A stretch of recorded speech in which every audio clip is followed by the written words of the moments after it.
Hello दोस्तों, सभी को मेरा नमस्कार। मैं राजेश चौधरी आप सभी का स्वागत करता हूं अपने यूट्यूब चैनल पर। तो अभी हमारे डिफेंस के लिए यानी एयरफोर्स नेवी के जो अपकमिंग एग्जाम है उनके लिए कुछ इंपॉर्टेंट क्वेश्चन जो होते हैं जो हमारे टॉपिक वाइज उनके ऊपर हम वीडियो बना रहे हैं। और उम्मीद करता हूँ आपने पीछे के वीडियो सारे देखे होंगे और आपको उसमें काफी अच्छी अच्छी जानकारी भी मिली होगी। और एक बार जब हमारे सारे टॉपिक कंप्लीट हो जाएंगे उसके बाद में हम सारे टॉपिकों को मिला के क्वेश्चन सीरीज चलाएंगे और अगर भगवान ने चाहा तो इनमें से बहुत सारे सवाल पढ़ेंगे। तो कल की क्लास के अंदर हमारे समतल दर्पण कंप्लीट हो गया था, है ना। कई स्टूडेंटों ने मुझसे कहा था कि सर पहले ऑप्टिक्स के ऊपर बनाओ, इसलिए मैं ये यानी रैंडमली टॉपिक लेके चल रहा हूं, है ना। तो देखो सबसे पहला सवाल क्या है आपके कि एक दर्पण एकांक प्रवर्धन का वास्तविक प्रतिबिंब बनाता है तो इसकी प्रकृति क्या होगी। यहाँ देखो एकांक प्रवर्धन का मतलब इससे नहीं है, मतलब है वास्तविक प्रतिबिंब। एक चीज सोचो, जो समतल दर्पण होता है उसमें नॉर्मली हमारे जितने भी प्रतिबिंब बनते हैं नॉर्मली, है ना, वो कैसे बनते हैं? आभासी, है ना। कैसे बनते हैं? आभासी बनते हैं। और इसके अलावा जो उत्तल दर्पण होता है, कौन सा दर्पण? उत्तल दर्पण। उसमें दो केस पड़े थे, आप दोनों केसों में प्रतिबिंब आभासी बना था। तो प्रतिबिंब वास्तविक बनता है अवतल दर्पण से। कितने केसों में? 6 में से 5 केसों में। और एक केस में कैसा बनता है? आभासी में। जब बिंब को कहां ले आए? ध्रुव और फोकस बिंदु के बीच में ले आए, तब प्रतिबिंब कैसा बनता है? आभासी बनता है ना। वरना बाकी के 5 केसों में कैसा बनता था? वास्तविक। तो कौन सा आंसर सही होगा? अवतल दर्पण वाला, इसका ये वाला आंसर सही होगा। अब देखो इसके बाद में दूसरा, समतल दर्पण द्वारा परावर्तित प्रकाश से वास्तविक प्रतिबिंब बन सकता है। ये मैंने आपको यहाँ पर यानी थोड़ा सा आपको कंफ्यूज करने के लिए ऐसा सवाल मैंने यहाँ पर डाला। देखो कैसे, अभी अभी मैंने कहा था कि समतल दर्पण से प्रतिबिंब नॉर्मली कैसे बनते हैं? आभासी बनते हैं। लेकिन यहाँ एक ऐसा केस होता है जिसमें प्रतिबिंब वास्तविक बनता है। वो कब बनता है? अभी जैसे मैं आपके बात करूं कि इसको ऊपर वाला मिटा रहा हूं, आप इसका स्क्रीनशॉट ले लेना, है ना। अब देखो, अगर आप इसको ध्यान से देखो तो इसके अंदर क्या हो जाएगा कि जैसे मैं आपको कहूं कि ये आपके पास में कोई समतल दर्पण है ना, इस टाइप का कोई समतल दर्पण। अगर इसके ऊपर आपतित प्रकाश किरण अगर कन्वर्जेंट टाइप की हो, यानी जो प्रकाश पुंज होता है वो 2 टाइप का होता है, तो अभिसारी होता है, अपसारी होता है। अपसारी प्रकाश पुंज ये बड़ा होता है जो बाद में फैलता जाता है, और अभिसारी कौन सा होता है? जो बाद में इस प्रकार इकट्ठी होती है प्रकाश की किरणें। देखो ऐसे इस प्रकार इसको देखो, तो ये तो कौन सा है? अपसारी, जो फैल जाता है। और एक जगह आपतित हो रही है सारी, इसलिए इसको क्या कहते हैं? अभिसारी कहते हैं। क्या कहते हैं? इसको हम कहते हैं अभिसारी। तो इसके अंदर देखो, ये तो हो गया आपके अभिसारी, ये कौन सा हो गया? अपसारी हो गया ना, क्योंकि इसमें प्रकाश की किरणें आगे जाके फैल देगी, इसमें आगे जाके इकट्ठी हो रही है ना। तो ये प्रकाश पुंज यानी इतने टाइप के होते हैं। एक समांतर प्रकाश पुंज होता है, ये 7वीं क्लास की किताब में हम पढ़ते हैं। तो इसके अंदर देखो क्या है, अगर प्रकाश ऐसे आए इस टाइप से, है ना, तो वापस प्रकाश की किरणें जो परावर्तित होगी तो ऐसे निकलेगी। क्या ऐसे तो निकलेगी? क्योंकि आपतन कोण परावर्तन कोण के बराबर होता है। देखो यहाँ पर अगर आप इन दोनों किरणों को मिलाओ तो ये पीछे मिलेगी। तो यहाँ पर ध्यान रखना, ये जो यहाँ पर जो ऑब्जेक्ट होता है वस्तु, वो कैसी होती है? आभासी वस्तु होती है। यानी यहाँ पर वास्तव में कोई वस्तु नहीं, आभासी वस्तु है। और ये होता है आपके वास्तविक प्रतिबिंब। कैसा होता है? वास्तविक प्रतिबिंब। तो समतल दर्पण में हमेशा वास्तविक वस्तु का आभासी प्रतिबिंब बनता है, आभासी वस्तु का वास्तविक प्रतिबिंब बनता है। तो यहाँ पर देखो कि यानी इसके लिए सवाल कौन सा था कि प्रकाश के आपतित प्रकाश किरणें किस प्रकृति की होनी चाहिए, या आपतित प्रकाश किरणें कैसे आपतित होगी परावर्तन के पश्चात प्रतिबिंब वास्तविक बने। किससे? समतल दर्पण से। शुरुआत में दिया था, वीडियो रिवर्स करके देख लेना। पहला इसमें यदि दर्पण पर आपतित किरणें फैल रही, यदि दर्पण के अति समीप हो, यदि दर्पण पर आपतित किरणें एकत्रित हो रही और किसी परिस्थिति में नहीं, तो कौन सा ऑप्शन सही होगा? बी। कौन सा सही होगा? आपके बी वाला सही होगा। देखो अब इसके बाद में तीसरा सवाल देखो। अगर भाई आप तीसरे सवाल को ध्यान से देखो तो इसके अंदर हो जाएगा अवतल दर्पण की फोकस दूरी कितनी होती है? अवतल दर्पण की फोकस दूरी है ना, ये कलर से संबंधित है। ये ऐसा नहीं पूछ रहा पॉजिटिव होती है नेगेटिव होती है, कलर से पूछ रहा है। देखो अधिकतम लाल रंग के लिए, अधिकतम बैंगनी रंग के लिए, अधिकतम नीले रंग के लिए, सभी रंगों के लिए समान। अगर आप ध्यान से देखो तो जो दर्पण की जो फोकस दूरी होती है वो 1/v + 1/u। यहाँ पर कहीं पर अपवर्तनांक नहीं आ रहा है, अपवर्तनांक म्यू है ना, म्यू या एन, इसका सूत्र होता है c/v। कैसा? यानी इस फॉर्मूले के अंदर म्यू जो माध्यम को प्रदर्शित करता है वो कहीं नहीं आ रहा है। अगर माध्यम को प्रदर्शित करता है इसका मतलब किसको प्रदर्शित करता है? रंग को। जैसे आपने पढ़ा होगा कि लाल रंग के लिए अपवर्तनांक सबसे ज्यादा होता है, बैंगनी रंग के लिए सबसे कम होता है ना। तो रंग से संबंधित कौन होता है? अपवर्तनांक। और अपवर्तनांक इस फॉर्मूले में नहीं आ रहा है, इसका मतलब है कि सभी रंगों के लिए है ना। सभी रंगों के लिए अवतल दर्पण की फोकस दूरी समान होगी। ये वाला ऑप्शन इसके अंदर आपके सही होगा, है ना। और इसीलिए ऐसा भी कहा जाता है कि दर्पणों के अंदर वर्ण विपतन का दोष नहीं पाया जाता। वर्ण का मतलब है कलर, है ना, यानी अलग अलग कलर जो होते हैं या आपके अलग अलग रंग का जो प्रकाश होता है वो एक ही बिंदु पर फोकसित होता है ना। दोनों चीजें बता दी, दोनों तीनों चीजें। सवाल नंबर 4 देखो, सवाल नंबर 4 में है यदि अवतल दर्पण को पानी में डुबो दिया जाए तो वह दर्पण व्यवहार करेगा। याद करो, जब किसी लेंस को किसी द्रव्य में डुबो दिया जाता है तब वो यानी तीन टाइप से काम करता है ना। जो आपका जो उत्तल लेंस है जो वास्तव में अपसारी लेंस होता है वो अभिसारी की तरह व्यवहार करता है। और अगर उस लिक्विड का जिसमें उसको डुबोया गया उसका अपवर्तनांक अगर उस लेंस के अपवर्तनांक के बराबर हो जाए तो वह समतल पट्टिका की भांति व्यवहार करता है। इस चीज का उपयोग जादूगर यानी किसी लेंस को गायब करने के लिए करते हैं, ऐसा क्लासों में पढ़ा होगा आपने, है ना। तो बिल्कुल यही वाली चीज है। यह बोलता है कि यदि अवतल दर्पण को पानी में डुबो दिया जाए तो दर्पण यानी किस तरह व्यवहार करेगा या उसकी फोकस दूरी पे क्या प्रभाव पड़ेगा। तो जो अवतल दर्पण है वो अभिसारी की तरह ही व्यवहार करेगा। अवतल दर्पण कौन सा दर्पण होता है? अभिसारी होता है। अपसारी होता है कि अभिसारी? अभिसारी होता है। क्यों? क्योंकि ऐसा होता है और प्रकाश की किरण से आई ऐसे गई, एक बिंदु पर फोकसित हो रही, इसका मतलब कौन सा है? अभिसारी दर्पण होता है। तो अभिसारी दर्पण की तरह व्यवहार करता है ना। ये चीज हमेशा इसके अंदर ध्यान रखना। क्यों? और इसमें अगर फोकस दूरी से संबंधित पूछते तो आप लिखोगे कि फोकस दूरी पर कोई प्रभाव नहीं पड़ता। अगर किसी दर्पण को है वो किसी माध्यम में डुबो दिया जाए, पानी में डुबो दिया जाए, कोई भी माध्यम, तो उसकी फोकस दूरी पर कोई प्रभाव नहीं पड़ेगा, क्योंकि इसकी जो फोकस दूरी है वो माध्यम पे डिपेंड ही नहीं करती है, वो केवल v और u के मान पे डिपेंड करती है। ये बहुत ही अच्छा सवाल है। अब आगे देखो 5वां सवाल, एक छोटे लैंप के समांतर प्रकाश का पुंज प्राप्त करने के लिए किस दर्पण का उपयोग? एक छोटे लैंप के समांतर प्रकाश का पुंज, समांतर प्रकाश पुंज यानी इस टाइप का, जैसे गाड़ियों में हेडलाइट होती है, बिल्कुल उसी टाइप का प्राप्त करने के लिए किस तरह का आप दर्पण काम में लोगे? उत्तल। कौन सा?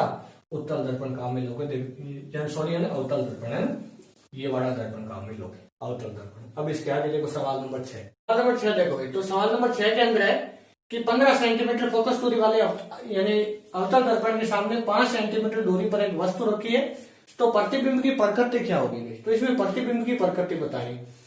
15 सेंटीमीटर फोकस दूरी वाले दर्पण के सामने 5 सेंटीमीटर की दूरी पर, यानी इसको आप ऐसे सोचो, जैसे मान लो ये आपका दर्पण है।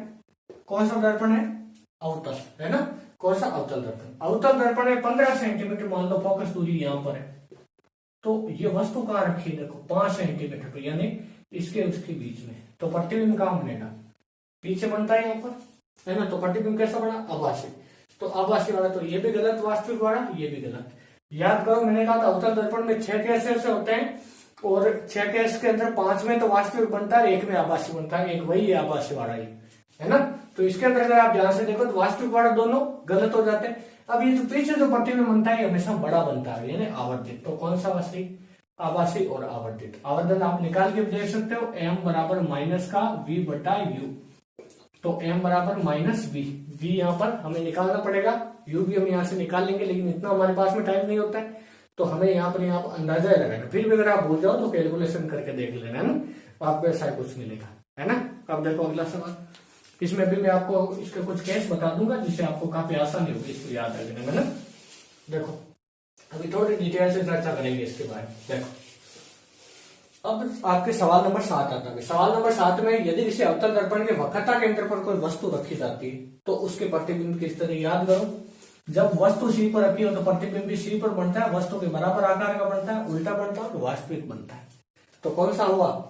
यदि किसी अवतल दर्पण के वक्रता केंद्र पर रख दिया तो वापस कहां से बनेगा? वक्रता केंद्र पर बनेगा, तो ऑप्शन सी सही हो जाएगा आपके। अब देखो 8वां सवाल, किसी वास्तविक वस्तु का उत्तल दर्पण द्वारा प्रतिबिंब यानी वस्तु वास्तविक लिए इसने ना, जैसे उत्तल दर्पण के लिए भी 7-8 केस होते हैं भाई, है ना, लेकिन IIT JEE नीट के सिलेबस में होते हैं, हमारे इतने होते नहीं, सीनियर बेस पे होता है हमारे।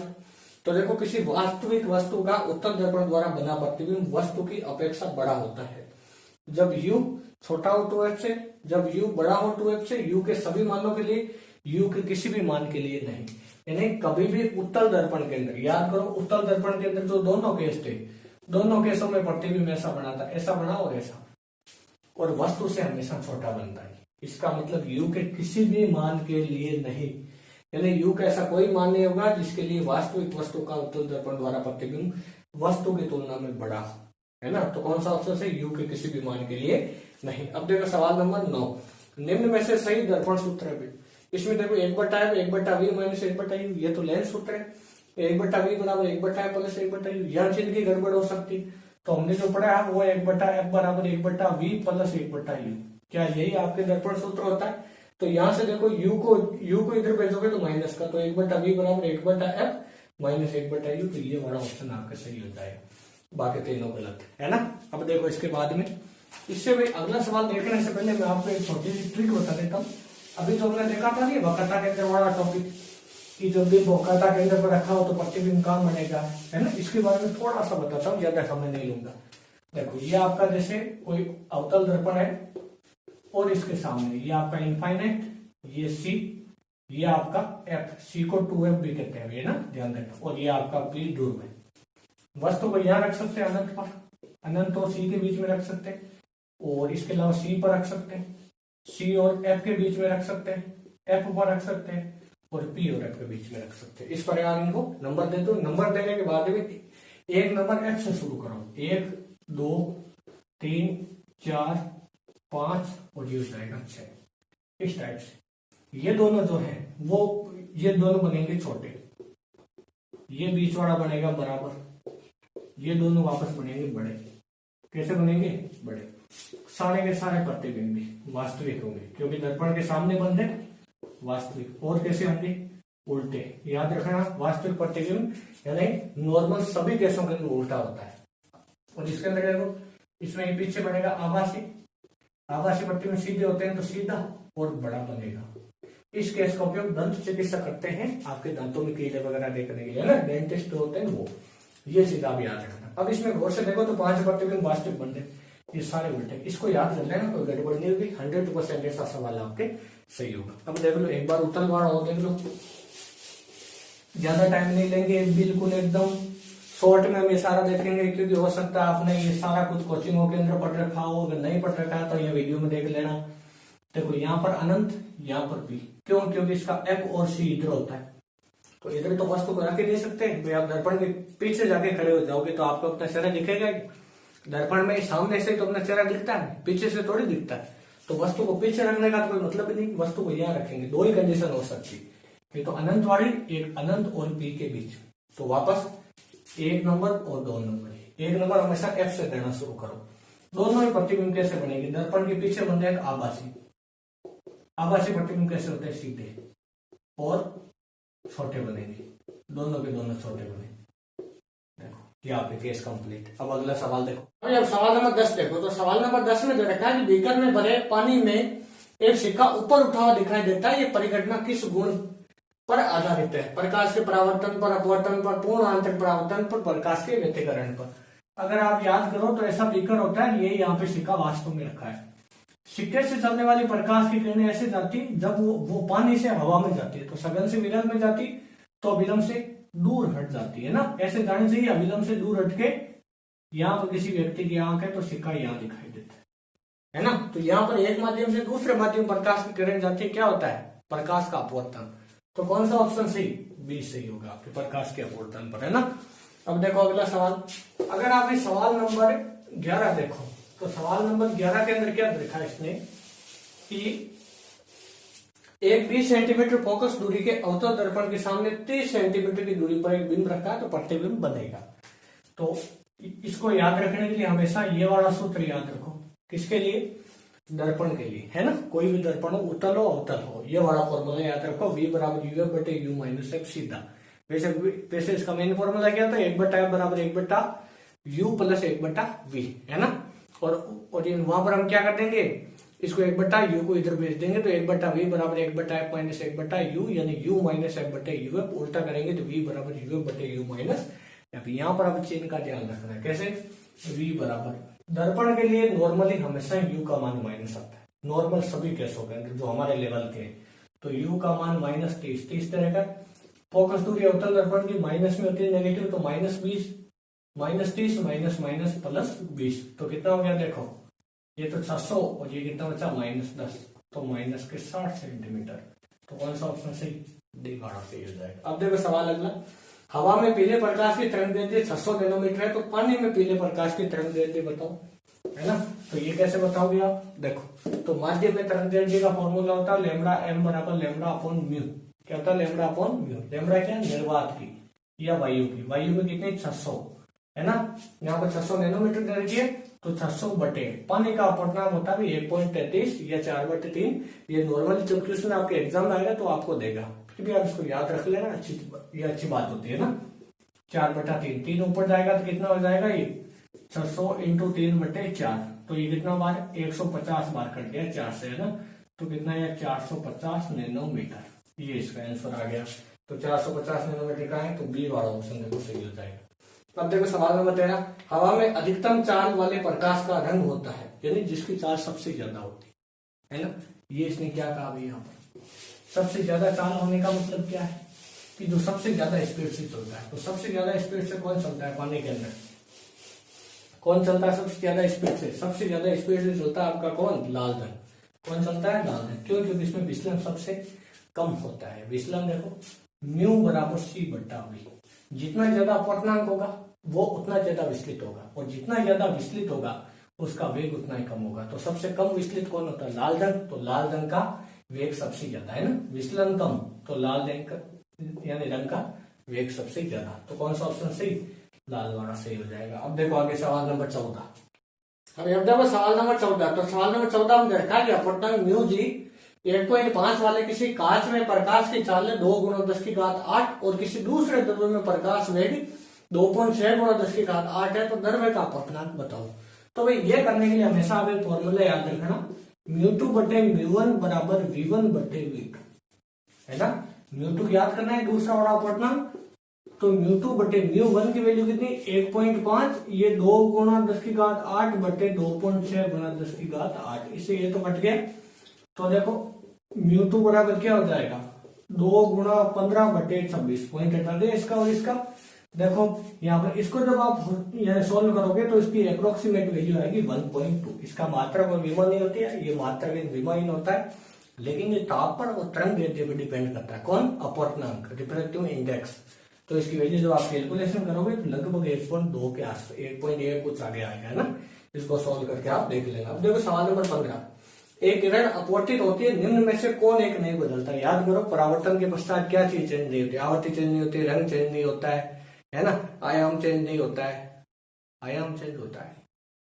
क्यों, क्योंकि वहां पर तीव्रता चेंज होती है। क्या चेंज होती है, तीव्रता, है ना, आयाम तीव्रता से संबंधित है। तो वहां पर रंग चेंज नहीं होता है, आवृत्ति चेंज नहीं होती है, तरंग दैर्ध्य चेंज नहीं होती है, वेग चेंज नहीं होता है, लेकिन तीव्रता चेंज होती है, क्योंकि परावर्तक यानी सतह द्वारा कुछ प्रकाश का अवशोषण कर लिया जाता है। तो यहाँ पर क्या होगा, जब प्रकाश एक माध्यम से दूसरे माध्यम में जाएगा तभी तो उसका अपवर्तन होगा। तो अपवर्तन के दौरान इसकी आवृत्ति नहीं बदलती। याद करो मैंने बताया था आवृत्ति हमेशा स्रोत पे डिपेंड करती है, जब तक स्रोत नहीं बदलेगा तब तक आवृत्ति नहीं बदलेगी। तरंग दैर्ध्य बदल जाती है, क्यों बदल जाती है, याद करो अभी भी पढ़ा था λ/μ, ये वाला फॉर्मूले से बदल जाती है तरंग दैर्ध्य। वेग बदल जाता है, क्यों, μ बराबर c/v, माध्यम बदलने पर वेग बदल जाता है। आयाम बदल जाता है, क्यों, क्योंकि तीव्रता चेंज होती है और तीव्रता आयाम के वर्ग के समानुपाती होती है ना। तो जब तीव्रता चेंज होती है तो आयाम चेंज हो जाता है, क्योंकि माध्यम द्वारा कुछ प्रकाश का अवशोषण कर लिया जाता है। कांच में से जब प्रकाश बाहर आता है तो उसकी तीव्रता थोड़ी सी कम हो जाती है ना। और कई ऐसी सिस्टम होते हैं जैसे हमारे पोलराइज वगैरह होते हैं, वो तो प्रकाश की तीव्रता को आधी कर देते हैं, है ना। तो कांच में से गुजरने पर प्रकाश की थोड़ी सी तीव्रता, जैसे हम यानी अपने नॉर्मल कांच की बात करें तो थोड़ी सी तीव्रता कम हो जाती है। इसका कारण क्या होता है, क्योंकि माध्यम द्वारा कुछ प्रकाश का अवशोषण हो जाता है, जिससे आयाम भी बदल जाता है। तो एक चीज नहीं बदलती है, वो है आवृत्ति। सही ऑप्शन है आपका ए। कौन है, ए है। तो आज के लिए इतना ही बहुत है, बाकी काम कल के क्लास में पढ़ेंगे। और हमारे चैनल से जुड़े रहने के लिए आप सभी का बहुत बहुत दिल की गहराई से धन्यवाद।